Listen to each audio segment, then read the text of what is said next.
I just passed... Wait, no. We did it! I just passed 10,000 subscribers, which, you know, is a pretty big milestone. Obviously, it's not the most, and I intend to get many, many, many more, but considering this is my first 10,000, I'm very happy about it, and I want to celebrate. Hence. So, I decided to ask on all of my social medias, which, by the way, you better be following me on all of them. For questions, I wanted to do like a nice Q&A video, and also just have an opportunity to talk about things, so let's go. Also, do you clock this look? Do you like this makeup? Because I just did it. This is for a tutorial that is going to be up either soon or now. A kind of passable, normal, fishy daytime look. I did it. I didn't have a wig on when I did it, and I just added some eyeliner now. That's how natural it was. So please check that out. Okay, so right off the bat, the first question is from your dad, Ash, and it says, do you believe in the institution of marriage, or will you live in a civil partnership? Oh wow. I don't know what they mean by the institution of marriage, as in, do I just believe in marriage? Yeah. I think people can get married and should get married. But then it felt like they were asking me specifically what I'm going to do. There's no certainty I'm going to do either of those things, actually, when it's like, are you going to get a civil partnership or get married? Well, you know, maybe neither. I've always said I'm not too big on marriage and don't really want to, like, get married myself. And I've also always said if someone ever proposes to me in public, I'm breaking up with them straight away. Especially if it's to that one Bruno Mars song, you know, the one that I think I'm going to marry you. I also think, in terms of like an LGBT thing, I think everyone should be able to do what they want. Or have a civil partnership. They both basically do the same thing, don't they? I personally may do either of those things if I want to, but for now my opinion is that I don't want to. I just can't imagine myself getting married because it just feels really cringy and horrible. And I love being the centre of attention, so...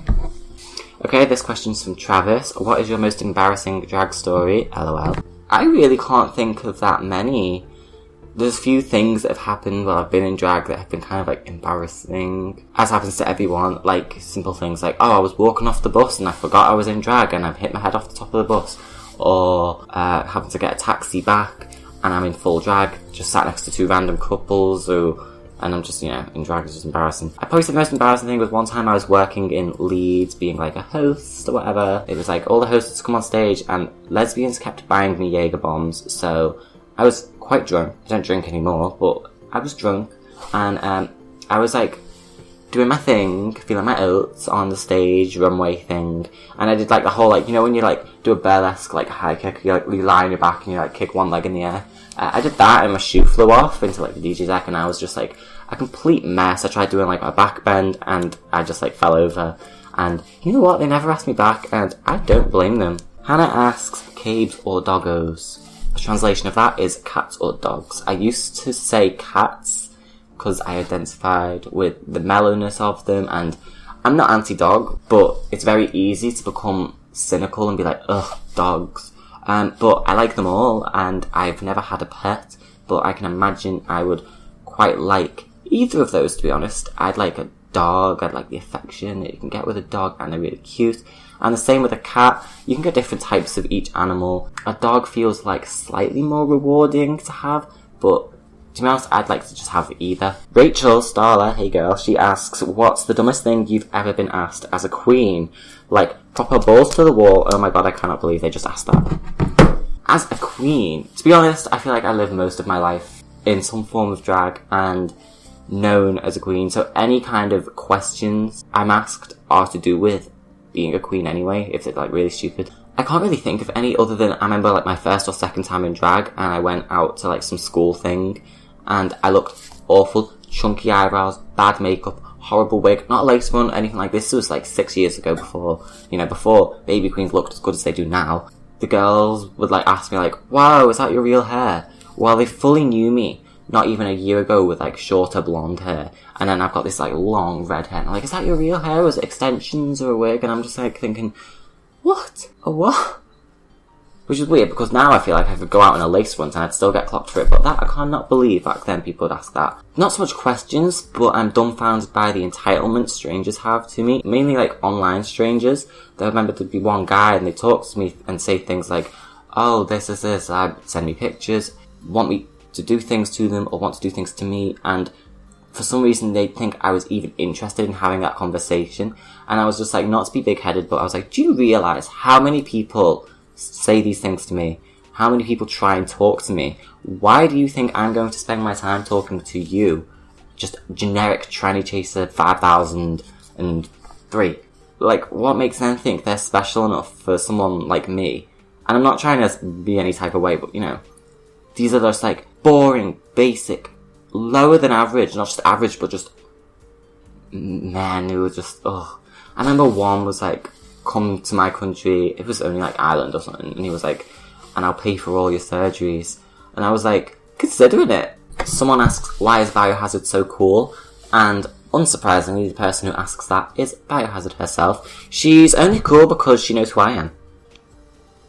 Ellie asks, what's your favourite lipstick? And honestly, I don't really know. The way I do, like, makeup, it's very much, like, more about how it looks rather than, like, what the product is. So, straight off, already, like, a lot of my lipsticks aren't very good. For example, most of the lipsticks I wear are, like, these cheap things you can get off Amazon, and they're like £1 or like £1.30, and they're from like, what, Nanny or something? Like, I don't, well, yeah. They're just matte lipsticks. This is like from years ago when I felt like you couldn't get like matte lipsticks that easily. I think the only person like making them was Jeffree Star or something. I like them all for different reasons. I like this one for when I'm feeling like a darker brown, kind of cool, nude, Kardashian vibe. I like this one for when, I'm wearing this one now, like a natural nudie look. I like this one when I like a red, because this one is a red. And I have one that's like a reddy purple, and I can't find it, but I quite think that one's my favourite. Quite think. I'm a dark lipstick kind of person, mainly because I have to overdraw my lips, and I just like how dark lips look on me. But then, as a brand, I think my favourite one is this Maybelline Vivid Matte Liquid Lipstick, and it's like a really like bright pink, and that's really nice, and it just feels satisfying to put on. That was, I don't know why, that was such a hard question to answer. I actually don't know what my favourite lipstick is. I know what my favourite like lipstick colour is, which I want to say like is a cool red, purple, kind of. Might put this one on just for some fun. Don't know if that's changed the look too much, but I've been in makeup for a couple hours now, so I do not mind changing my lipstick up a bit. What do you think? Honestly, it reads as red most of the time, but I swear it's pink.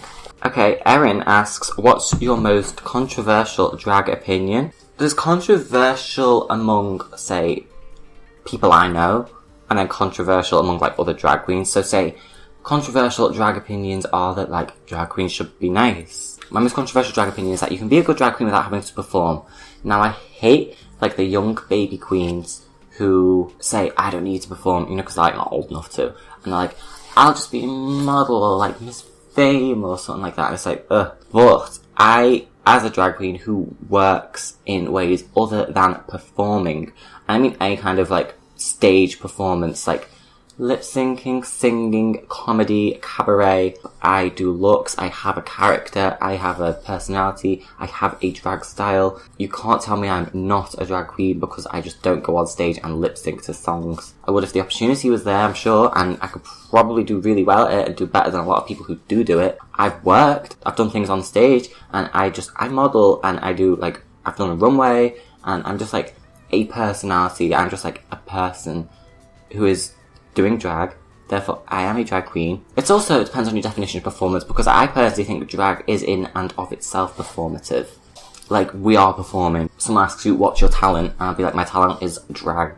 The performance, the being, the character, the confidence, the makeup, the dressing, everything is a talent, I think. And you can be good at drag without having to be, like, good at singing or something. Like, my other talents, I'm artistic, but my stance on drag is pretty open and pretty nice. One other thing, I do think we as a society, and it's very prevalent in like drag queens and gay culture and stuff, is we put, say, opulence and richness on a way too high of a pedestal. I also don't think that there's any fun in being a bitch. It's like, oh, slay, she's so fierce, and I just don't find any of that admirable. I understand it's fun to be bitchy, but don't make it your thing.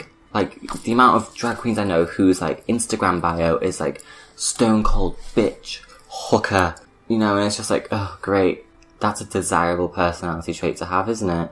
There's nothing fun, interesting or admirable about it. And I kind of just want to distance myself from that, and that's why I am like the nice queen. Not to like try and sound better than anyone who does do those things. Obviously drag has its roots in like nightlife, but I want to be valid doing other things than being a nightlife person, a club person, a door whore, a singer, or bitch, or rich.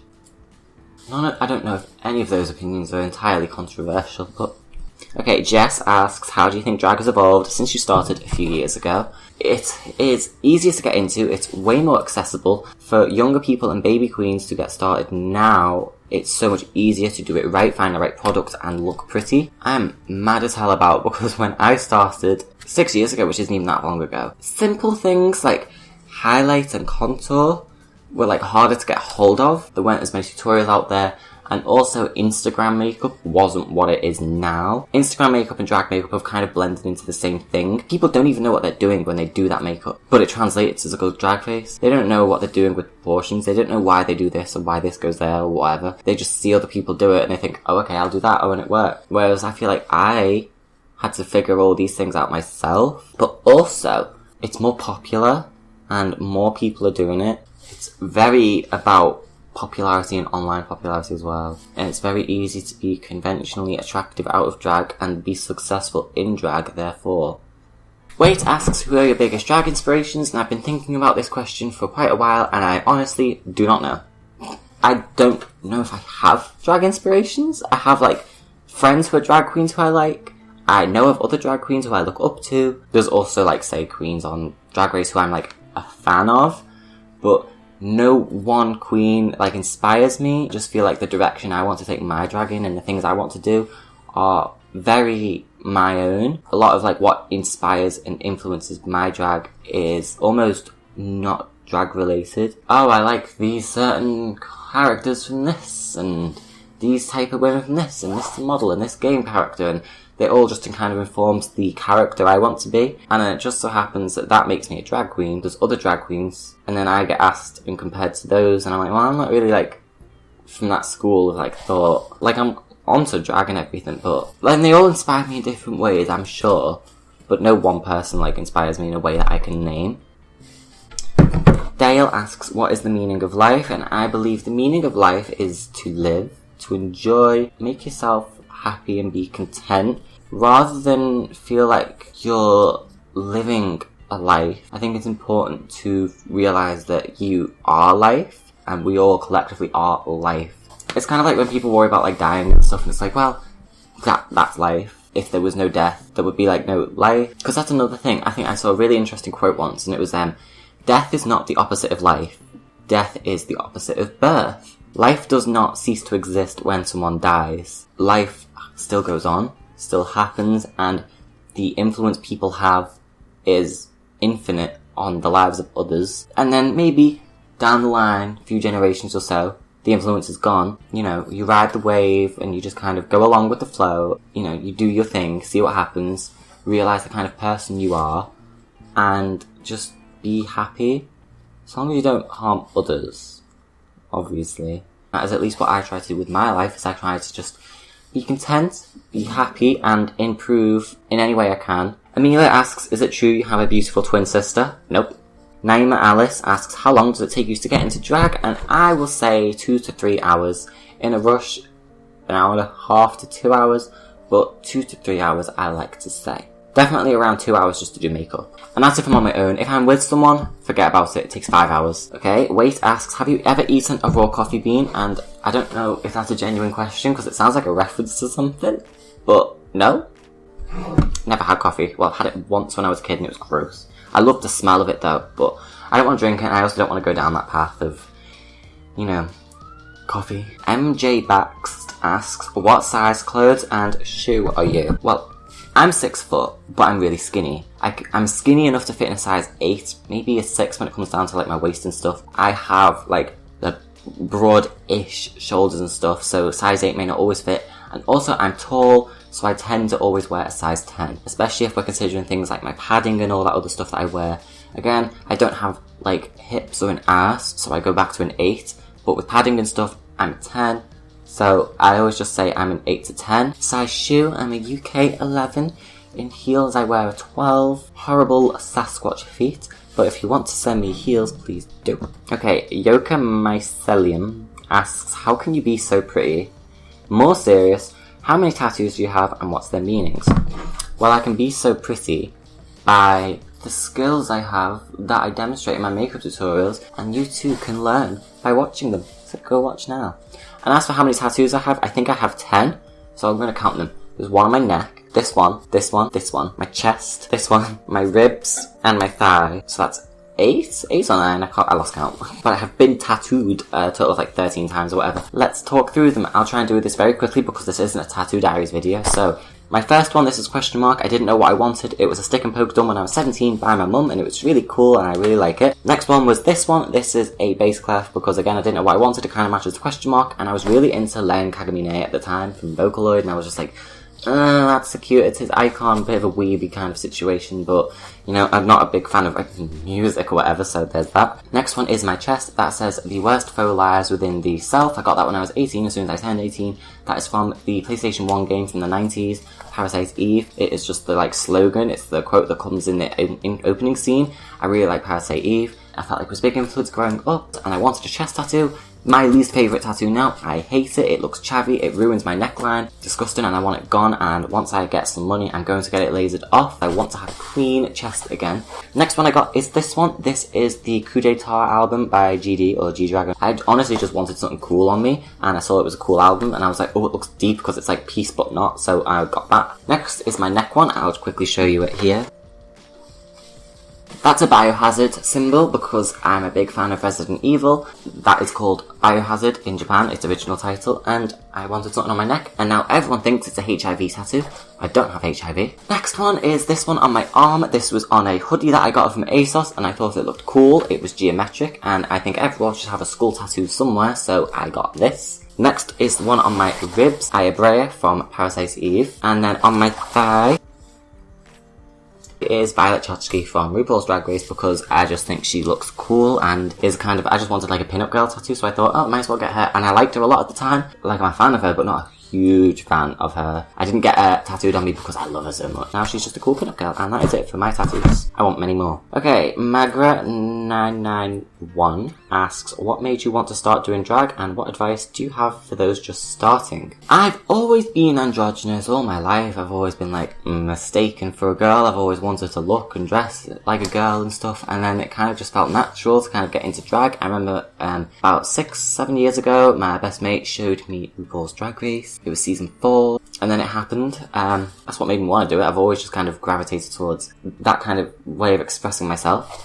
And what advice do I have for anyone starting drag is practice a lot. Maybe like the first year or so, don't post pictures of yourself, and then get the look down. And then also be unique. Think of everything. Consider the whole look. So many queens just do their makeup and then don't consider the outfit, or they don't consider the whole concept. Be conceptual. Think, what is the mood, what is the feeling, what is the vibe for this? Don't just be generic. I mean, I don't care what you do either way because generic queens seem to get pretty far. Good luck. Failing that, if none of that works, just quit, honestly. Kane asks, don't list them, but how many illegal things have you done? So, I'm assuming you don't mean how many times have I done something that is illegal, because, say, there's things like stealing, that can count as 1, because if we counted every time I stole, it'd be like, oh, I did this, and this. Same with, like, drugs. There's been about, what, like 10 instances, or 13 or whatever, of me doing drugs, and it'd just make the list odd. So, crimes I have committed 1 or more times, I don't know, like 5?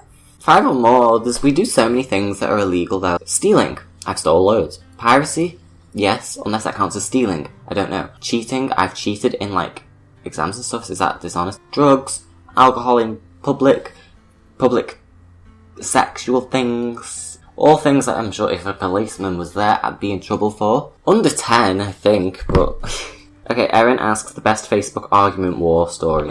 Okay, so there's been so many amazing Facebook arguments that just go on forever. I literally just finished one about some guy who just would not shut up. Whatever happens in a Facebook argument is someone will disagree with me, a few months or years down the line, I'll get a message and it'll be them. Hey, I just remembered we argued ages ago and I just want to let you know now that I've changed and that I'm better now and you were right all along. And I'm just like, yeah, I know. Arguing with this girl. I can't even remember what over. She was just being stupid. She was trying to act like all that and all sassy while like insulting everybody. You know, like French way of ending a sentence. Ciao. C-I-A-O. She finished a whole sentence, you know, very classy with like emojis, laughing, crying faces, and then she ended it with chow, like C-H-O-W, in hysterics. She's trying to have this serious argument and then she just ends the sentence with chow, like food or something. Okay, Dale asks a very important question. Why was Monique Hart done so much filth, dirtiness over her run on season 10, and why do few people realise she is one of the biggest reasons season 10 has been so good? I'm in complete agreement. So I don't want to take it there because it's very easy to take it there, but I do think race may play a part in it. Maybe it's because it's a season of such big personalities, but yeah, she is amazing. She is my favourite queen, I think. Yeah, it's between her and Monet. The white guilt is strong with me. Strawberry Twink asks, tucking advice and how has doing drag changed your life? Okay, so tucking advice would be wear a gaff. I highly recommend a gaff. Don't need to tuck if you wear enough tights because it just squishes everything down. And some more talking advice, have a big dick because it's much easier, I can tell you that. And how has drag changed my life? Well, it is what I do, it's what I'm known for, it's given me a hobby, a sense of purpose, a person, it makes me feel like I am a somebody, the platform through which I have used to become myself, talk on, it's helped me realise things about my identity, it makes me happy, and I also feel like it's going to eventually pay the bills when I'm eventually like rich and famous as a drag queen. So, it just feels right, and it feels like why I'm here. Bella asks, best look you've done in your opinion? Okay, I'm really liking this look. That's a really tough question. I have different degrees of why I like certain looks. For example, I really like the photo shoot I did in the church with Click Click Bang photography.